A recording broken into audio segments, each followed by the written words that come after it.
ರಾಜ್ಯ ಹಿಂದೆಂದೂ ಕಾಣದಂತ ವಿಲಕ್ಷಣ ಸಾಂವಿಧಾನಿಕ ಬಿಕ್ಕಟ್ಟಿನ ಸ್ಥಿತಿಯನ್ನ ಈ ವಾರ ಎದುರಿಸಿದೆ. ರಾಜ್ಯಪಾಲರು ಹಾಗೆಯೇ ಸರ್ಕಾರದ ನಡುವಿನ ಸಂಘರ್ಷ ಬೇರೆಯೇ ಹಂತವನ್ನ ತಲುಪಿದೆ. ಈ ಮೂಲಕ ಇಡೀ ದಕ್ಷಿಣ ಭಾರತ ಅಂತಂದ್ರೆ ಆಂಧ್ರ ಪ್ರದೇಶವನ್ನ ಹೊರತುಪಡಿಸಿ ಬಿಜೆಪಿಯೇತರ ರಾಜ್ಯಗಳಲ್ಲಿ ರಾಜಭವನ, ಚುನಾಯಿತ ಸರ್ಕಾರಗಳ ನಡುವಿನ ಸಂಘರ್ಷ ತಾರಕಕ್ಕೇರಿದೆ. ಕೇಂದ್ರ ಸರ್ಕಾರ ಕಳೆದ ಡಿಸೆಂಬರ್ನಲ್ಲಿ ಮನ್ರೇಗಾ ಯೋಜನೆಯನ್ನ ರದ್ದು ಮಾಡಿ ನೂತನವಾಗಿ ಜಾರಿಗೆ ತಂದಂತ ವಿಬಿಜಿ ರಾಮ್ಜಿ ಕಾಯ್ದೆಯನ್ನ ವಿರೋಧ ಮಾಡಿ ಮನಮೋಹನ್ ಸಿಂಗ್ ಅವರ ಯುಪಿಎ ಸರ್ಕಾರ ತಂದಿದ್ದ ಮನ್ರೇಗಾ ಯೋಜನೆಯನ್ನ ರದ್ದು ಮಾಡಬಾರದು. ಈ ಒತ್ತಾಯದೊಂದಿಗೆ ಚರ್ಚೆಯನ್ನು ನಡೆಸೋದಕ್ಕೆ ರಾಜ್ಯ ವಿಧಾನಮಂಡಲದ ವಿಶೇಷ ಅಧಿವೇಶನವನ್ನ ಕರೆಯಲಾಗಿತ್ತು. ಇದರ ಜೊತೆಗೇನೆ ಕೇಂದ್ರ ಸರ್ಕಾರ ರಾಜ್ಯಕ್ಕೆ ಮಾಡ್ತಿರುವ ತೆರಿಗೆ ತಾರತಮ್ಯ, ವಿಶೇಷ ಅನುದಾನಗಳ ಕೊರತೆ ಹಾಗೆ ಇನ್ನಿತರೆ ಅಂಶಗಳನ್ನ ಸದನದಲ್ಲಿ ಚರ್ಚೆ ಮಾಡೋದಕ್ಕಾಗಿ ನಿರ್ಧಾರ ಮಾಡಲಾಗಿತ್ತು. ಅದರಂತೆ ಸರ್ಕಾರ ರಾಜ್ಯಪಾಲರಿಗೆ ಭಾಷಣವನ್ನ ಸಿದ್ಧ ಮಾಡಿ ರವಾನೆ ಮಾಡಿತು. ಸಂವಿಧಾನದ ವಿಧಿ 176(1) ಅನ್ವಯ ಪ್ರತಿ ರಾಜ್ಯ ವಿಧಾನಸಭೆಯ ವರ್ಷದ ಮೊದಲ ಅಧಿವೇಶನವನ್ನ ರಾಜ್ಯಪಾಲರು ಉದ್ದೇಶಿಸಿ ಮಾತಾಡಬೇಕು. ಸರ್ಕಾರ ಸಿದ್ಧಪಡಿಸಿದ ಭಾಷಣವನ್ನ ಅವರು ಸದನದಲ್ಲಿ ಓದಬೇಕು. ಈ ಭಾಷಣ ಸರ್ಕಾರದ ನೀತಿಯನ್ನ ಪ್ರತಿಬಿಂಬಿಸುತ್ತೆ. ಯಾವುದೇ ರಾಜ್ಯಪಾಲರು ಈ ಭಾಷಣಕ್ಕೆ ವೈಯಕ್ತಿಕ ಹೊಣೆಗಾರಿಕೆಯನ್ನ ಹೊರೋದಿಲ್ಲ. ಸಂವಿಧಾನ ಹಾಗೆಯೇ ಸುಪ್ರೀಂ ಕೋರ್ಟ್ನ ಹಲವು ತೀರ್ಪುಗಳ ಪ್ರಕಾರವಾಗಿ ಸರ್ಕಾರ ಸಿದ್ಧಪಡಿಸಿದ ಭಾಷಣ ಸರ್ಕಾರದ ಮತ್ತು ಆ ರಾಜ್ಯದ ಅಧಿಕೃತ ನೀತಿ. ಅದನ್ನ ಸರ್ಕಾರದ ಧ್ವನಿ ಅಂತ ಕರೆಯಲಾಗುತ್ತೆ. ಆ ಧ್ವನಿಯನ್ನ ರಾಜ್ಯಪಾಲರು ಓದದೇ ಇರೋದು ಸಂವಿಧಾನದ ಆತ್ಮಕ್ಕೆ ಮಾಡಿದ ದ್ರೋಹ ಅಂತ ಪರಿಗಣಿಸಲಾಗುತ್ತೆ. ಅಧಿವೇಶನ ಆರಂಭವಾಗುವ ಹಿಂದಿನ ದಿನ ರಾಜ್ಯಪಾಲ ಥಾವರ್ ಚಂದ್ ಗೆಹ್ಲೋಟ್ ಅವರು ಸರ್ಕಾರ ಸಿದ್ಧಪಡಿಸಿದ್ದ ಭಾಷಣದ ಬಗ್ಗೆ ಅಸಮಾಧಾನವನ್ನ ವ್ಯಕ್ತಪಡಿಸಿ ಸದನಕ್ಕೆ ಹಾಜರಾಗದಿರುವ ತೀರ್ಮಾನವನ್ನ ತೆಗೆದುಕೊಳ್ಳುವ ವಿಚಾರವನ್ನ ಪ್ರಸ್ತಾಪ ಮಾಡಿದ್ರು. ಇದರ ಬೆನ್ನಲ್ಲೇ ರಾಜಭವನಕ್ಕೆ ಭೇಟಿ ನೀಡಿದಂತ ಕಾನೂನು ಸಚಿವ ಎಚ್.ಕೆ. ಪಾಟೀಲ್ರು ಅವರ ನೇತೃತ್ವದ ನಿಯೋಗದ ಜೊತೆ ರಾಜ್ಯಪಾಲರು ತಮಗೆ ಸಹಮತ ಇಲ್ಲದ ಕೇಂದ್ರದ ನೀತಿಗಳನ್ನ ವಿರೋಧ ಮಾಡಿದ ಕೆಲವು ವಾಕ್ಯಗಳನ್ನ ಹಾಗೆಯೇ ವಿಷಯಗಳನ್ನ ಭಾಷಣದಿಂದ ಕೈ ಬಿಡುವಂತೆ ಸೂಚಿಸಿದ್ರು ಅಂತ ಹೇಳಲಾಯಿತು. ಆದರೆ ಸರ್ಕಾರ ಇದಕ್ಕೆ ಒಪ್ಪಲಿಲ್ಲ. ಇದು ಸರ್ಕಾರದ ನೀತಿ, ಅದರಲ್ಲಿ ಯಾವುದೇ ಸಂವಿಧಾನದ ವಿರೋಧಿ ಅಂಶ ಇಲ್ಲ. ರಾಜ್ಯದ ಜನರ ಹಿತಾಸಕ್ತಿಗೆ ಅನುಗುಣವಾಗಿ ಸರ್ಕಾರ ಈ ಭಾಷಣವನ್ನ ಸಿದ್ಧಪಡಿಸಿದೆ ಅಂತ ಸರ್ಕಾರ ಸ್ಪಷ್ಟಪಡಿಸಿತು. ಇವೆಲ್ಲ ಬೆಳವಣಿಗೆಗಳ ಮಧ್ಯೆ ಸದನ ಆರಂಭ ಆಯಿತು. ರಾಜ್ಯಪಾಲರು ಬರ್ತಾರೋ ಇಲ್ವೋ ಅನ್ನೋ ಗೊಂದಲದ ನಡುವೆನೆ ಅಧಿವೇಶನದ ದಿನ ರಾಜ್ಯಪಾಲರು ಎಂದಿನಂತೆ ಹಾಜರಾದರು. ಆದರೆ ಸರ್ಕಾರ ಬರೆದುಕೊಟ್ಟ ಭಾಷಣವನ್ನ ಓದದೆ ತಾವೇ ಸಿದ್ಧಪಡಿಸಿದ್ದ ಕೇವಲ 36 ಸೆಕೆಂಡ್ಗಳ ಭಾಷಣವನ್ನ ಓದಿ ಅಲ್ಲಿಂದ ನಿರ್ಗಮಿಸಿದ್ರು. ರಾಷ್ಟ್ರಗೀತೆಯನ್ನ ನುಡಿಸೋವರೆಗೆ ಕಾಯ್ದೆ ರಾಜ್ಯಪಾಲರು ಸದನದಿಂದ ಹೊರನಡೆದ್ರು. ಈ ಸಂದರ್ಭದಲ್ಲಿ ರಾಜ್ಯಪಾಲರ ನಡೆಯನ್ನ ವಿರೋಧಿಸಿ ಕಾಂಗ್ರೆಸ್ ಸದಸ್ಯರು ಪ್ರತಿಭಟನೆ ಮಾಡಿದ್ರು. ಅವರನ್ನ ದಾರಿಯಲ್ಲಿ ತಡೆದು ನಿಲ್ಲಿಸಿ ಸಂವಿಧಾನಬದ್ಧವಾದ ನಿಮ್ಮ ಕರ್ತವ್ಯವನ್ನ ಪೂರೈಸಿ ರಾಷ್ಟ್ರಗೀತೆಯನ್ನ ಹಾಡೋವರೆಗೆ ಕಾಯಿರಿ ಅಂತ ಒತ್ತಾಯ ಮಾಡಿದ್ರು.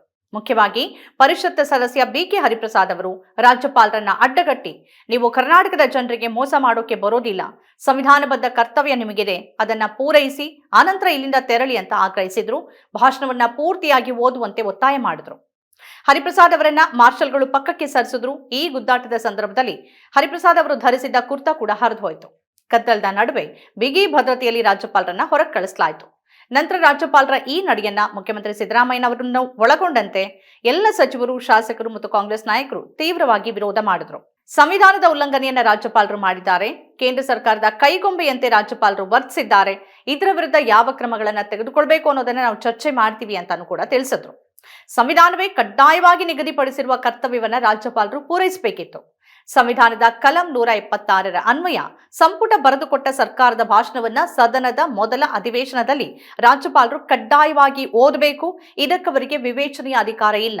ತಮ್ಮ ವಿವೇಚನೆಗೆ ಅನುಗುಣವಾಗಿ ಭಾಷಣವನ್ನ ತಾವೇ ಸಿದ್ಧಪಡಿಸೋದು ಅಥವಾ ಮಧ್ಯದಲ್ಲೇ ನಿಲ್ಲಿಸೋದು ಅಥವಾ ಅರ್ಧಕ್ಕೆ ಹೊರ ನಡೆಯೋದು ಸಂವಿಧಾನಾತ್ಮಕವಾಗಿ ಸರಿಯಲ್ಲ ಅಂತ ಮುಖ್ಯಮಂತ್ರಿಗಳು, ಕಾನೂನು ಸಚಿವರು ಮತ್ತು ಇತರ ಸಚಿವರು ಪ್ರತಿಕ್ರಿಯಿಸಿದ್ರು. ಇನ್ನು ಸದನದಲ್ಲಿ ಬಿ.ಕೆ. ಹರಿಪ್ರಸಾದ್ ಅವರು ನಡೆದುಕೊಂಡ ರೀತಿಯನ್ನ ಬಿಜೆಪಿ ನಾಯಕರು ತೀವ್ರವಾಗಿ ಖಂಡಿಸಿದ್ರು. ಹಿಂದೆ ನಮ್ಮ ವಿರುದ್ಧ ಕ್ರಮ ತೆಗೆದುಕೊಂಡಿದ್ದೀರಲ್ವಾ, ಈಗ ರಾಜ್ಯಪಾಲರ ವಿರುದ್ಧ ಅವಮಾನಕಾರಿ ರೀತಿಯಲ್ಲಿ ಕಾಂಗ್ರೆಸ್ ನಾಯಕರು ನಡ್ಕೊಂಡಿದ್ದಾರೆ, ಅವರ ವಿರುದ್ಧ ಕ್ರಮ ತೆಗೆದುಕೊಳ್ಳಿ ಅಂತ ಸ್ಪೀಕರ್ ಯು.ಟಿ. ಖಾದರ್ ಅವರಿಗೆ ಪತ್ರವನ್ನು ಬರೆದ್ರು. ಈ ನಡುವೆ ನಿನ್ನೆ ಕೂಡ ಸದನದಲ್ಲಿ ಚರ್ಚೆ ನಡೆಯುತ್ತಿರುವಾಗ ಕಾಂಗ್ರೆಸ್ ಸದಸ್ಯರ ವಿರುದ್ಧ ಕ್ರಮಕ್ಕೆ ಬಿಜೆಪಿ ಆಗ್ರಹಿಸಿದೆ. ಬಿ.ಕೆ. ಹರಿಪ್ರಸಾದ್ ಅವರನ್ನ ಅಮಾನತು ಮಾಡಬೇಕು ಅಂತ ಒತ್ತಾಯಿಸಿದೆ. ಕರ್ನಾಟಕದಲ್ಲಿ ಈ ಘಟನೆ ನಡೆಯುವ ಒಂದು ದಿನ ಮುಂಚೆ ತಮಿಳುನಾಡಿನಲ್ಲೂ ಇದೇ ರೀತಿಯ ವಿಲಕ್ಷಣ ಘಟನೆ ನಡೆದಿತ್ತು. ರಾಷ್ಟ್ರಗೀತೆ ವಿಚಾರಕ್ಕೆ ತಗಾದಿಯನ್ನ ತೆಗೆದು ಅಲ್ಲಿನ ರಾಜ್ಯಪಾಲ ಆರ್.ಎನ್. ರವಿ ಸದನದಿಂದ ನಿರ್ಗಮಿಸಿದ್ರು. ಈಗ ಕೇಂದ್ರದ ರಾಮ್ಜಿ ಕಾಯ್ದೆ ವಿರುದ್ಧ ಸಿಎಂ ಸ್ಟಾಲಿನ್ ನಿರ್ಣಯವನ್ನ ಮಂಡಿಸಿದ್ದಾರೆ.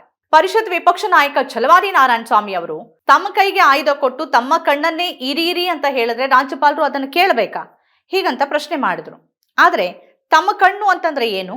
ಕೇಂದ್ರ ಸರ್ಕಾರದ ವಿರುದ್ಧದ ನೀತಿಗಳನ್ನ ಅಥವಾ ನಿರೂಪಣೆಗಳನ್ನ ಭಾಷಣದಲ್ಲಿ ವಿರೋಧಿಸಿದ ಕಾರಣಕ್ಕೆ ರಾಜ್ಯಪಾಲರು ಹೀಗೆ ವರ್ತಿಸಿದ್ರೆ ಅವರು ಕೇಂದ್ರದ ಪ್ರತಿನಿಧಿನ ಅನ್ನೋ ಪ್ರಶ್ನೆ ಮೂಡುತ್ತೆ.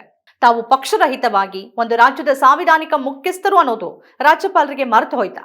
ಎಸ್ಆರ್ ಬೊಮ್ಮಾಯಿಯವರ ಪ್ರಕರಣದಲ್ಲಿ ಸುಪ್ರೀಂ ಕೋರ್ಟ್ನ ಸಾಂವಿಧಾನಿಕ ಪೀಠ ಸ್ಪಷ್ಟವಾಗಿ ಹೇಳಿದೆ, ರಾಜ್ಯಪಾಲರು ಕೇಂದ್ರದ ಪ್ರತಿನಿಧಿ ಅಲ್ಲ, ಕೇಂದ್ರದ ಏಜೆಂಟ್ ಕೂಡ ಅಲ್ಲ, ಅವರು ಸ್ವತಂತ್ರರೂ ಕೂಡ ಅಲ್ಲ. ಹೀಗಿರುವಾಗ ರಾಷ್ಟ್ರಪತಿಗಳಿಂದ ನೇಮಕಗೊಂಡು ಯಾವುದೇ ಪಕ್ಷಕ್ಕೆ ಸೇರದೆ ರಾಜ್ಯದ ಸಾಂವಿಧಾನಿಕ ಮುಖ್ಯಸ್ಥರಾಗಿರುವ ರಾಜ್ಯಪಾಲರು ಕೇಂದ್ರದ ಪ್ರತಿನಿಧಿಯಂತೆ ವರ್ತಿಸೋದು ಎಷ್ಟರ ಮಟ್ಟಿಗೆ ಸರಿ? ಕೇಂದ್ರದ ನೀತಿಗಳ ವಿರುದ್ಧ ರಾಜ್ಯ ಸರ್ಕಾರ ವಿರೋಧವನ್ನು ವ್ಯಕ್ತಪಡಿಸಿದ್ರೆ ಅದಕ್ಕೆ ರಾಜ್ಯಪಾಲರಿಗೆ ಬೇಸರ ಆಗೋದು ಯಾಕೆ? ಅದು ರಾಜ್ಯ ಸರ್ಕಾರದ ನೀತಿ ಮತ್ತು ನಿಲುವು. ಆ ನಿಲುವು ರಾಜ್ಯಪಾಲರದ್ದಲ್ಲ. ಸುಪ್ರೀಂ ಕೋರ್ಟ್ ಹಲವು ತೀರ್ಪುಗಳಲ್ಲಿ ಇದನ್ನ ಸ್ಪಷ್ಟಪಡಿಸಿದೆ.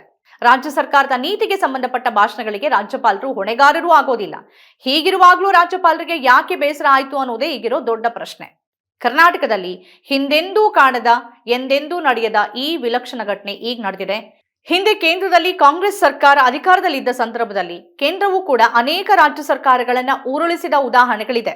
ರಾಜ್ಯಗಳನ್ನ ನಿಯಂತ್ರಣಕ್ಕೆ ತೆಗೆದುಕೊಂಡ ಅನೇಕ ಪ್ರಕರಣಗಳು ಇತಿಹಾಸದಲ್ಲಿ ದಾಖಲಾಗಿದೆ.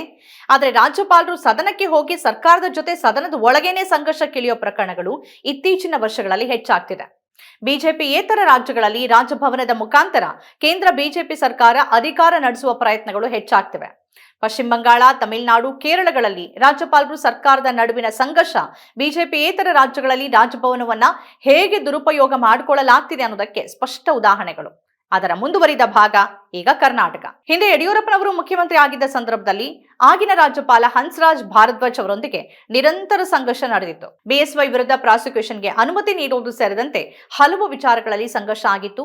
ಆದರೆ ಸದನದ ಭಾಷಣದ ವಿಚಾರದಲ್ಲಿ ಸಂವಿಧಾನ ರಾಜ್ಯಪಾಲರಿಗೆ ನೀಡಿರುವ ಕರ್ತವ್ಯದಲ್ಲಿ ಇಷ್ಟು ದೊಡ್ಡ ಲೋಪ ಆಗಿರೋದು ಇದೇ ಮೊದಲ ಬಾರಿ.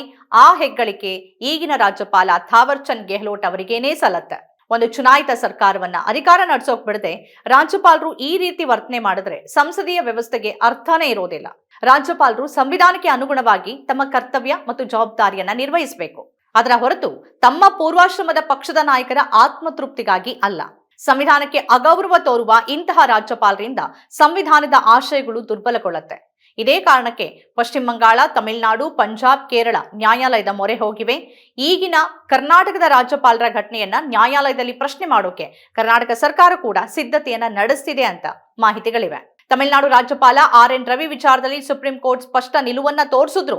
ನಂತರ ರಾಷ್ಟ್ರಪತಿಗಳು ಬರೆದ ಪತ್ರ ಮತ್ತು ಸಂವಿಧಾನದ ವಿಧಿಗಳ ಅನ್ವಯ ತನ್ನ ತೀರ್ಪಿನಿಂದ ಹಿಂದೆ ಸರಿಬೇಕಾಯಿತು. ಆದರೆ ಅತಿಯಾಗಿ ರಾಜಕೀಯಗೊಳ್ತಿರುವಂತ ಮತ್ತು ದುರುಪಯೋಗಕ್ಕೆ ಒಳಗಾಗ್ತಿರುವ ರಾಜಭವನ ಮತ್ತು ರಾಜ್ಯಪಾಲರನ್ನ ನಿಯಂತ್ರಣ ಮಾಡೋದಕ್ಕೆ ಸ್ಪಷ್ಟ ಕಾನೂನು ಚೌಕಟ್ಟಿನ ನಿಯಮಗಳು ಬೇಕಿದೆ. ಇದು ನ್ಯಾಯಾಂಗದಲ್ಲಿ ವಿಮರ್ಶೆಗೆ ಒಳಪಡಬೇಕು. ನ್ಯಾಯಾಲಯ ಸ್ಪಷ್ಟ ಅರ್ಥವನ್ನ ಹುಡುಕುವ ಜೊತೆಗೆ ರಾಜ್ಯಪಾಲರ ಜವಾಬ್ದಾರಿಯನ್ನ ನಿರ್ದಿಷ್ಟವಾಗಿ ಗುರುತಿಸಬೇಕಾದ ತುರ್ತು ಅಗತ್ಯ ಇದೆ. ಹಾಗಾಗದೇ ಇದ್ರೆ ರಾಜಭವನ ಮತ್ತು ಕೇಂದ್ರದಲ್ಲಿ ಅಧಿಕಾರದಲ್ಲಿರುವ ಪಕ್ಷಗಳು ಅಧಿಕಾರದಲ್ಲಿ ಇರದ ರಾಜ್ಯಗಳಲ್ಲಿ ಈ ಸಂಕಷ್ಟಗಳು ಮುಂದುವರಿಯುತ್ತೆ. ಅದರ ನೇರ ಪರಿಣಾಮ ರಾಜ್ಯದ ಆಡಳಿತದ ಮೇಲಾಗತ್ತೆ. ಇದು ಇಡೀ ಒಕ್ಕೂಟ ವ್ಯವಸ್ಥೆಯನ್ನೇ ಬುಡಮೇಲು ಮಾಡಲಿದೆ.